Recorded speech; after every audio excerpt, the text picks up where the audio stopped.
अस्सलाम वालेकुम दोस्तों, मेरा नाम है मुदस्सिर और आप देख रहे हैं मुदस्सिर शहज़ाद यूट्यूब चैनल। दोस्तों आप सबको अपनी इस नई वीडियो में खुशामदीद करता हूं। और आज की वीडियो में बात करने लगे हैं बायोटेक्नोलॉजिस्ट जो प्रोफेशन है वो क्या काम करता है, उसके लिए आपको एजुकेशन कौन कौन सी रिक्वायर्ड है और फील्ड में आगे बढ़ने के लिए आपको कौन कौन सी स्किल्स जो हैं रिक्वायर्ड होंगी, कौन कौन से टूल्स के ऊपर आपने जो है काम करना है और इसके रिलेटेड कौन कौन सी ऐसी फील्ड्स हैं जिनमें अगर आप जाते हैं बायोटेक्नोलॉजिस्ट की फील्ड में अगर आप जाते हैं तो साथ इसी स्टडी जो आप बायोटेक्नोलॉजिस्ट की करेंगे उसके साथ साथ आप उन फील्ड्स में बड़े आराम से अप्लाई कर सकते हैं और उनके बारे में अगर आपने सुना है आप इजीली फिर उनके बारे में जा सकते हैं। सबसे पहले इसकी जो प्रोफेशन है बेसिकली बायोटेक्नोलॉजिस्ट का ये क्या है, इसकी तारीफ़ कर लेते हैं, तारीफ़ इसकी पढ़ लेते हैं कि मुकम्मल इसकी डेफिनेशन क्या है। बेसिकली बायोटेक्नोलॉजिस्ट में आपको एक दफ़ा हाईलाइट करके दे देता हूँ कि ये आपको इजीली नज़र आए। Biotechnologist use biological systems and living organisms to develop new products in health care. जो हेल्थ केयर की प्रोडक्ट्स हैं एग्रीकल्चर एंड इंडस्ट्रियल प्रोसेसेस, इसकी बेसिकली मैं आपको आराम से उर्दू की तफसील बता देता हूँ कि हयातियाती टेक्नोलॉजी के माहिरीन सेहत की देखभाल, ज़राअत और सनती अमल में नई मसनूआत तैयार करने के लिए हयातियाती निज़ामों और जानदारों का इस्तेमाल करते हैं। ठीक है, उम्मीद है कि आपको समझ आई होगी। अच्छा, इसके बारे में नेक्स्ट हम जब चलते हैं इसकी सैलरी के हवाले से अगर हम बात करें, जैसे हमने बात की थी, तो मिनिमम आपकी 60,000 से लेकर 1,80,000 तक आपकी जो राउंड अबाउट सैलरी है बड़े आराम से आपकी लग जाएगी अगर आपकी सैलरी आपकी एजुकेशन कंप्लीट है तो। ठीक है, उसके बाद इसकी जो डिमांड है वो कौन कौन से सेक्टर्स में है। फार्मा में है जी सबसे ज़्यादा इसकी डिमांड, मैं आपको इजीली बता देता हूँ। यहाँ पर फार्मा में है, उसके बाद एग्रीकल्चर में है और R&D लैब्स जो आपके पास होती हैं इसके रिलेटेड उनमें जो है इसकी डिमांड है। ये 3 मेजर आपके फैक्टर्स हैं जहाँ पर इनकी डिमांड है। और आपकी जो मेजर एम्प्लॉयज़ हैं जहाँ पर आपको जॉब मिलेगी वो 3 तरह की हैं। एक NIBGE है और PCSIR है, इन दोनों के बारे में आपको आगे बता देता हूँ। उसके बाद प्राइवेट बायोटेक की जो फर्म्स हैं ये आपको जॉब देंगी। ठीक है, ये 3 आपके पास होंगी। अब NIBGE क्या है, PCSIR क्या है, इसकी बेसिकली एब्रीविएशन में आपको समझा देता हूँ। NIBGE है national institute for biotechnology and genetics engineering, ये बेसिकली इदारों के नाम है। और जो सेकंड है वो Pakistan council of scientific and industrial research, ये बेसिकली इनकी आपको मुकम्मल मैंने एब्रीविएशन बता दी। और इसकी अगर आप डिटेल से बताएंगे मैं इंशाल्लाह इस चीज़ के ऊपर वीडियो मुकम्मल बना दूंगा। इसकी बेसिक सैलरी वगैरह क्या क्या प्रोग्राम है, कितने मार्क्स चाहिए होते हैं, फीसिस वगैरह क्या, हर चीज़ के बारे में आपको बता दूंगा। उसके बाद नेक्स्ट जो है गवर्नमेंट की जो सपोर्ट है वो एग्रीकल्चर के प्रोजेक्ट्स में जो बहुत ज़्यादा है। ठीक है, आपकी सरकारी तौर पर इस सतह पर बड़ा अच्छा काम होता है, तो आप इसमें जो काम बढ़ रहा है तो आप इसमें आराम से जो इसमें जॉब्स वगैरह भी हासिल कर सकते हैं।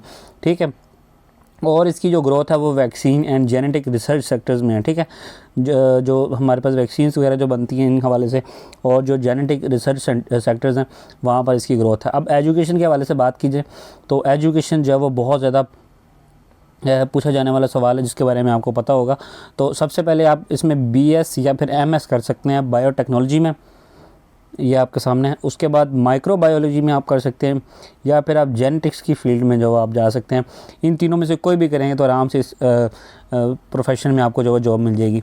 उसके बाद नेक्स्ट जो सबसे मेन चीज़ आपके पास आती है वो आती है स्किल्स, कि आपको किन जिन महारतों पर जिसको कह सकते हैं जो आपको आनी चाहिए ताकि आराम से आप इसको जो इस फील्ड में जा सकें, आपको कोई तंगी ना हो। अगर आपके पास पढ़ाई भी है लेकिन फिर आपके पास जो स्किल जो आ जाती हैं, स्किल सेट्स होते हैं, उसका तो कोई मद्दे मुकाबल नहीं है। ठीक है, उसके बाद लैब रिसर्च आपके पास होनी चाहिए और उसके बाद PCR होनी चाहिए आपके पास, PCR की स्किल्स और जेनेटिक इंजीनियरिंग की स्किल्स आपके पास लाजमी तौर पर होनी चाहिए। और लास्ट बायो इन्फॉर्मेटिक्स, ये बेसिकली आपको मैंने 4 से 5 स्किल्स जो बता दी हैं ना, इन पर आपने काम करना है। अगर आपको इसके बारे में नहीं पता, मैं क्योंकि डिटेल से हर एक चीज़ नहीं बता सकता इस वीडियो में, बहुत ज़्यादा लेंथी हो जाएगी, तो जो सबसे आसान तरीका है उसका यही है कि आप जो कमेंट कर दें अगर आप इसके बारे में जानने के लिए क्यूरियस हैं, तो मैं इंशाल्लाह आपको जो आराम से बता दूंगा इसके बारे में डिटेल से। ठीक है, कैरियर की टिप्स आपके लिए जो बेस्ट इस फील्ड में है वो 5 मैं आपको बताता चलता हूँ। सबसे पहले आपने हैंड्स ऑन एक्सपीरियंस करना है चीज़ों का। ठीक है,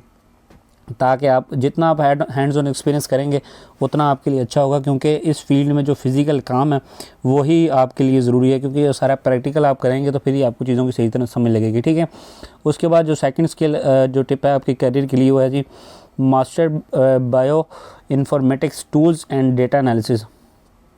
आप टूल्स चलाने आएंगे, ज़ाहिर है वो हैंड्स ऑन एक्सपीरियंस के साथ आएगा। और दूसरा, डेटा एनालिसिस जब तक नहीं आएगा आप किसी भी चीज़ का जो है वो तज्ज़िया नहीं कर सकते, उस चीज़ के ऊपर आप बात नहीं कर सकते। तो ये एक मस्ट है कि आपने डेटा एनालिसिस के बारे में लाजमी तौर पर इसका करना है। और नेक्स्ट जो चीज़ है जिसके बारे में आप सबको पता होना चाहिए, आप किसी भी फील्ड में जाना चाहते हैं, आपने रिसर्च पेपर्स लाजमी पब्लिश करने हैं आपके करियर के दौरान, चाहे पढ़ाई के दौरान आप कर लें। ये बहुत ज़्यादा ज़रूरी है आप सबके लिए कि आप रिसर्च पेपर्स को पब्लिश करें जब आप यूनिवर्सिटी या फिर कॉलेज की लाइफ में होते हैं, ठीक है। नहीं भी है तो उसके बाद अगर आपको समझ लग रही है तो आप उस टाइम भी आप इसको कर सकते हैं, ठीक है। उसके बाद नेक्स्ट चीज़ जो आपको करियर में आगे बढ़ने में मदद देगी वो होगी जी, stay updated with bio safety, ये एक चीज़ है। और एथिकल स्टैंडर्ड्स जो होते हैं हमारे पास, ठीक है, इन दोनों चीज़ों के ऊपर आपने बुरा असर करना है और हर चीज़ पे अपडेट रहना है कि तो एथिकल स्टैंडर्ड्स हैं इस फील्ड के लिए वो किस तरह के हैं। उसके बाद बायो सेफ्टी के जो हमारे पास प्रोटोकॉल्स हैं वो सारी चीज़ों के साथ आपने अपडेट रहना है, ठीक है। Consider specialization in genetic therapy और एग्रीकल्चर बायोटेक, ठीक है, इन दोनों में आपने स्पेशलाइजेशन करनी है अगर आपने इस फील्ड में ज़्यादा ग्रो करना है तो ये बहुत ज़्यादा ज़रूरी है आपके लिए, ठीक है।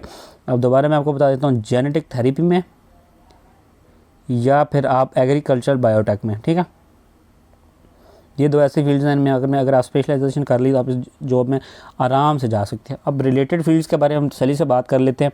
अगर आपके पास ये सारी स्किल्स होंगी, इतनी आपने पढ़ाई की होगी, ये सारे तजर्बे होंगे, तो आप ये नेक्स्ट जो अभी आपके स्क्रीन में सामने नज़र आ रही हैं 5 स्किल्स, इनमें आप आराम से जा सकते हैं।